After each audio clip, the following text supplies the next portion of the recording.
Well, today I've come to Wiltshire where I live, and we're going to go and look at Wiltshire's most forgotten stone. So come with me and we'll have a look and I'll explain why it's the most forgotten stone.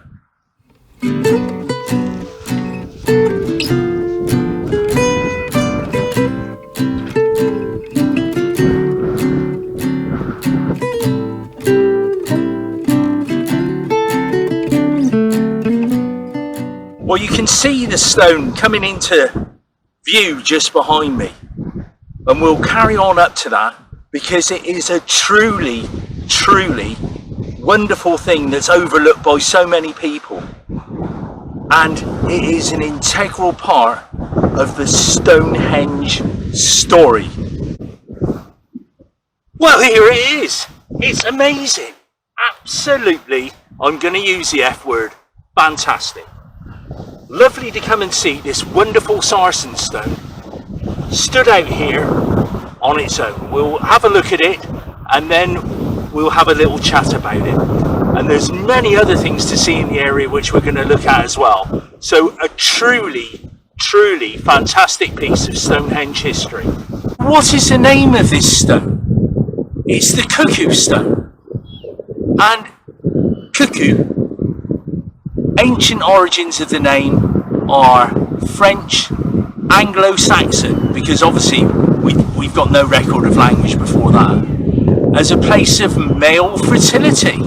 So that's really interesting.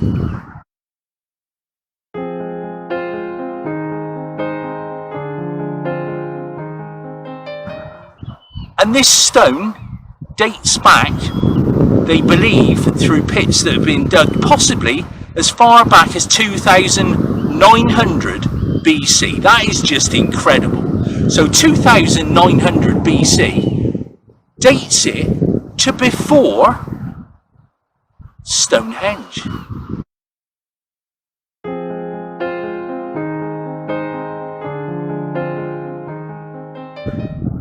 So this stone was originally stood up. I shall try and fiddle with some images and see if I can get it to look like it's stood up, but who knows.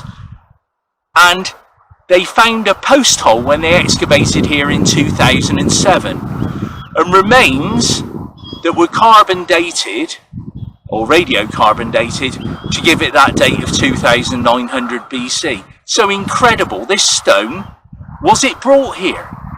No. It looks like that it was a natural place where the stone dropped, and it was just, a pit was dug and it was turned up.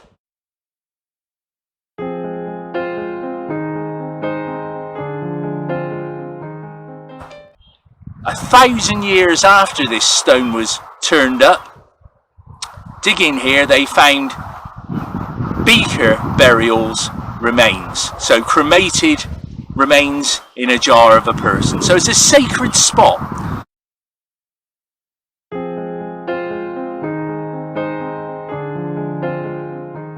So this incredible stone could be the key to Stonehenge.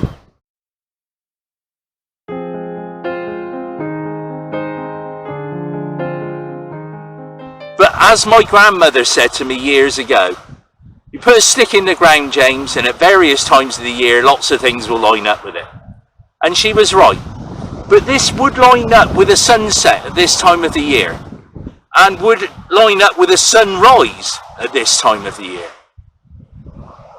So it possibly is a very sacred stone. It's a shame it's not upright like it used to be, but how much do you mess with history? So I think what we'll do is now we'll go and walk and have a look at the cursors and see whether we think this stone could be a marker for that. And one thing I must do before I go is to see if I can feel the power of the stones, feel the mystical power.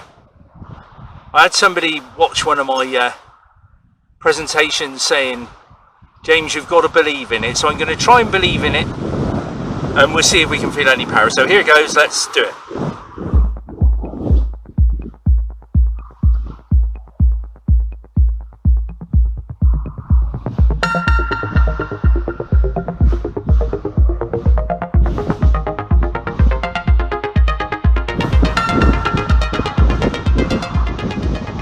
And no. The answer is it's an inanimate object. I'm an animate object. The two don't necessarily meet up scientifically. And so being a stone skeptic, I don't think that there's any energy here that I can feel at all. The path that I'm taking now from the Cuckoo Stone to the Cursus includes some fairly modern history and ancient history. So I'm walking in the footsteps of a minimum of 5,000 years. Incredible to think that, but there's a wonderful thing down here as well. So come on, carry on.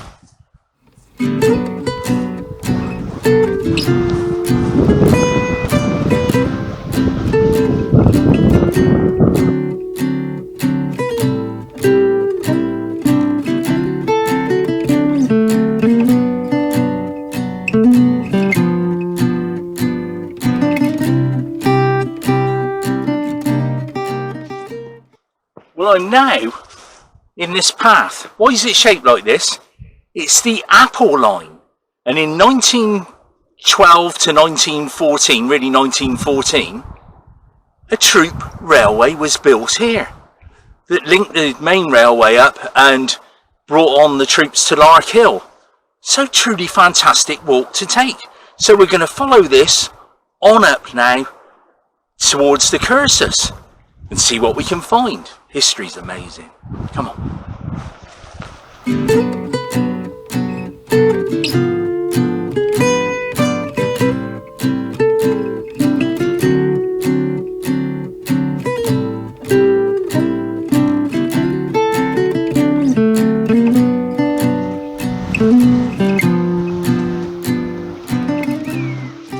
Well, it's a strange feeling walking this path. You can almost feel the spirit of the troops that were going to eventually go off to war and in some cases never come back.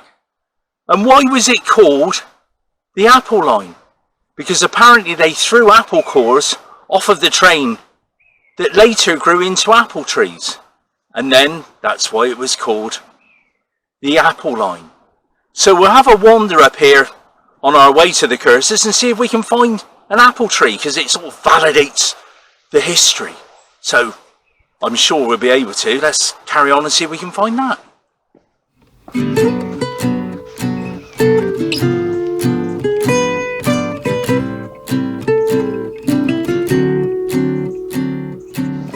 And here we are, just off the path.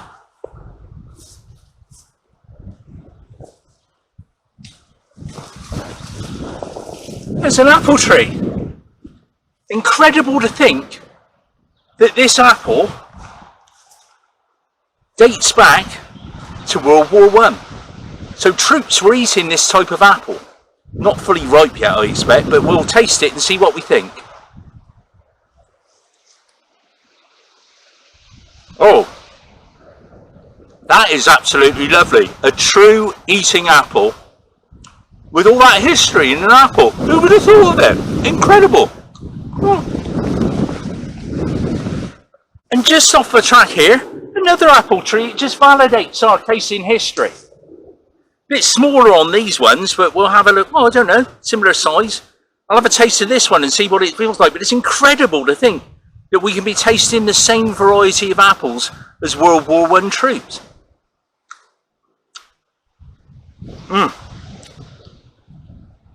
Sorry to say that one's a bit bitter.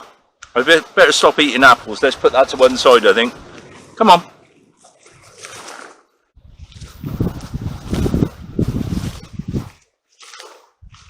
I follow this path now for round about half a mile and we'll be at the Cursus. Well, I'm now at the point of the Cursus, and just my luck, chainsaws everywhere, bits being felled all over the place, very windy, but I hope you get some sort of a feeling for it. We've got Stonehenge just over towards us there, and obviously we've got the Cursus sort of 1.9 miles long and 400 odd feet wide. The Romans never really, we don't think, did much with it, and previous archaeologists believe it was used for chariot racing. The Victorians had wonderful ideas about giving everything a romantic notion, and it wasn't. It's Neolithic, and it was a gateway on through. So the gap in the trees behind me, I don't know if you can see that, is where it actually goes. And I'll just have a wander around, and I'm here. Was the Cuckoo Stone used as a marker for it? Well, actually, it's dead in line. So I think possibly it could have been a marker for it, definitely.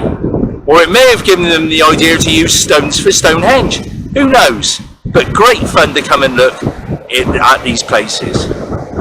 Gosh, that wind. Let's have a wander.